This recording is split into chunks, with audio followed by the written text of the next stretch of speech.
Good morning, guys. I'm out with Simon today, and we wanted to give you a little bit of an update from our perspective as helicopter pilots on what the BC wildfire situation is like.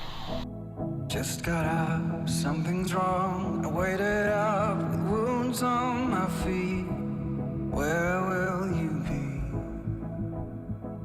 be? Flickering through memories, the Polaroids yellowed in the sun, longing to be seen. So come and hide. All right, so Simon, why don't you talk about just a little bit, you're still a student at this point, just about to graduate. Talk a little bit about the challenges of a new helicopter pilot, especially when you're not terribly familiar with the terrain that you're flying in. Well, the challenge for me is to navigate through the smoke because I have probably a visibility of 3 miles now, and I have no reference points far away. So normally I can have a reference like the mountains in the back. I can see lakes from far away or inlet or arms, and as you can see now I have barely nothing.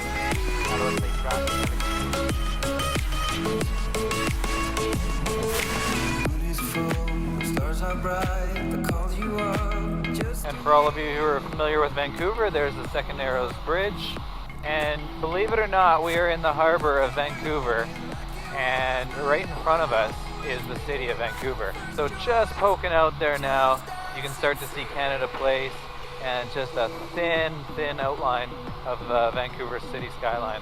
There's the Lionsgate Bridge and Stanley Park. Okay, there's Stanley Park, looking back towards the city. Wow. Alright guys, so there is Falls Creek, Granville Island right there, and then that's downtown Vancouver today. Or is this Bangkok? I don't know. Hard to say. I have a little more sympathy for the people that live in this just horrible pollution all the time. This isn't pollution though, guys. This is the smoke from our fires. Unbelievable. Wow.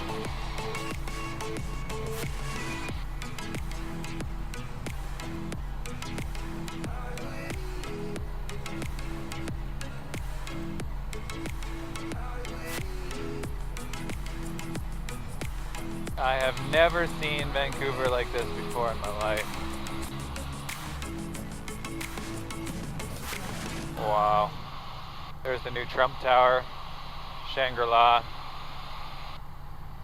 So yesterday they said that the air index in the Fraser Valley was at a 7. That's a scale of 1 to 10. We're on a 7, which I thought was really bad because 7 means you pretty much shouldn't go outside or do any physical activity whatsoever. And I can feel that. Just breathing and talking to you guys right now, it's just absolutely brutal. The lungs burn because of altitude partially, but my throat is just drying up like crazy. It's really bad. I thought a 7 was a bad, but I've been talking to some people that have been evacuated from their homes. There's been 45,000 people in BC alone just this summer that have been evacuated from their homes so far because of these fires. And they were saying in some parts in Williams Lake, it got as high as 45 on the index scale. 10 is the top, and somehow they figured out that it was at 45. Absolutely crazy. Like you can't breathe, you can't go outside, you have to evacuate. And these people's homes are being ruined, even if they're not burned, which a lot of them are being burned. It's being ruined just by the smell of the smoke. It's going to take them forever. They're going to have to repaint, and it's going to just take them forever to try and get these homes back to normal.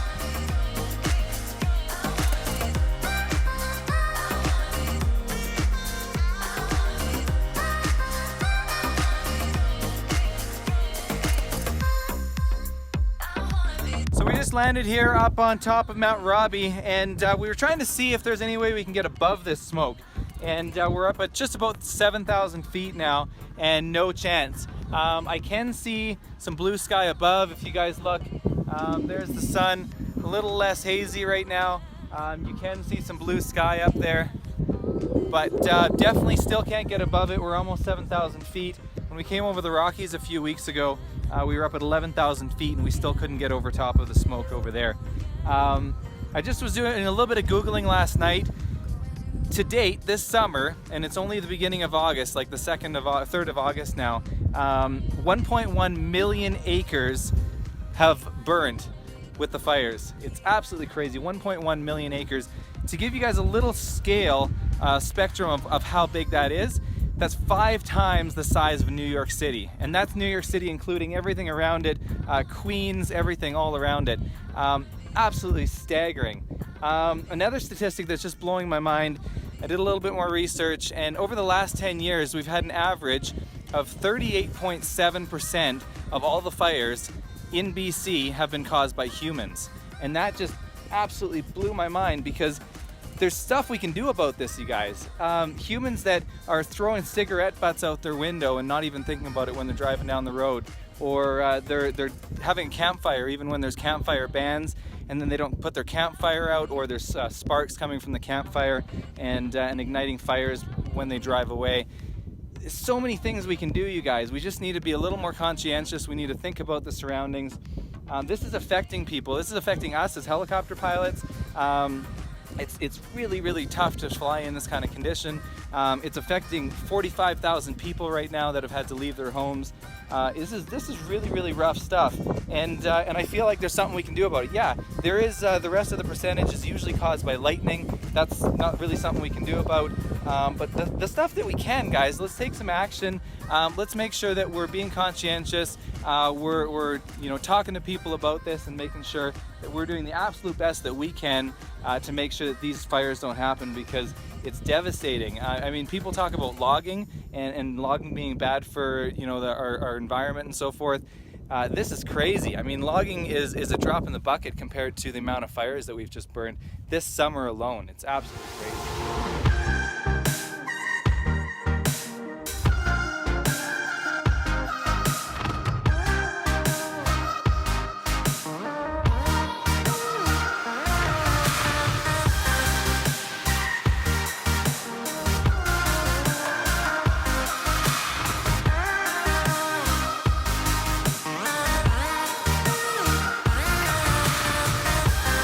So guys, I don't want to try and make too big of a deal out of this, but it is a pretty big deal. It's kind of affected me in the last few days in a very, very small way. And I say very small just because I haven't been thrown out of my house or anything like that, but every morning I wake up, I can hardly see anything. When I work out, I can feel it in my lungs. This morning I was actually feeling a little bit sick, not really nauseous, but it just felt really bad in my lungs and my throat and stuff like that. So I'm just getting affected in a very small way. Luckily I can still conduct my business, I can still fly helicopters. It just is very, very difficult.